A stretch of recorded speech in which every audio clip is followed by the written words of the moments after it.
তাল গাছ এক পায়ে দাঁড়িয়ে সব গাছ ছাড়িয়ে উঁকি মারে আকাশের দিকে।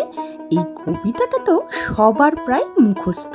আর মনে আছে সেই শৈশবের দিনগুলো।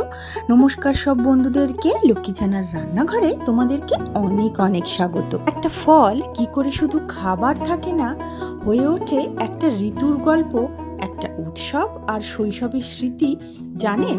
সেই ফলটা হলো তাল।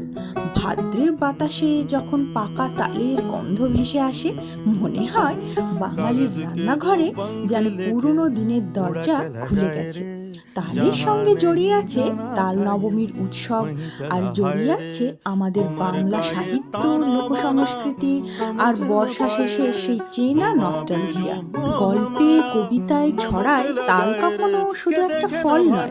তাল মানে গ্রামের উঠোন, ভেজা মাটি আর ছোটবেলার সেই দিনগুলো যখন রান্নাঘর থেকে ভেসে আসতো মা, মাসি কিংবা দিদার ডাক। দিদা বড় বাটিতে তাল ঘষছেন, মা পুর তৈরি করছেন, মাসি ব্যস্ত পিঠের বাটা নিয়ে, আর আমরা রান্নাঘরের দরজায় দাঁড়িয়ে অপেক্ষা করছি কখন প্রথম পিঠেটা আমাদের হাতে আসবে। সেই রান্নাঘরেই তো রেসিপির সঙ্গে সঙ্গে আমরা শিখেছিলাম ভালোবাসার স্বাদ। আজ তালের স্বাদে ফিরে আসুক সেই দিনগুলো।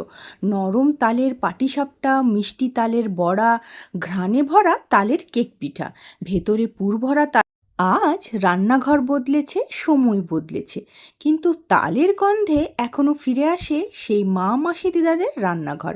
কারণ কিছু খাবার শুধু খাওয়া হয় না, তারা আমাদের শৈশবকে আবার একটু করে ফিরিয়ে দেয়।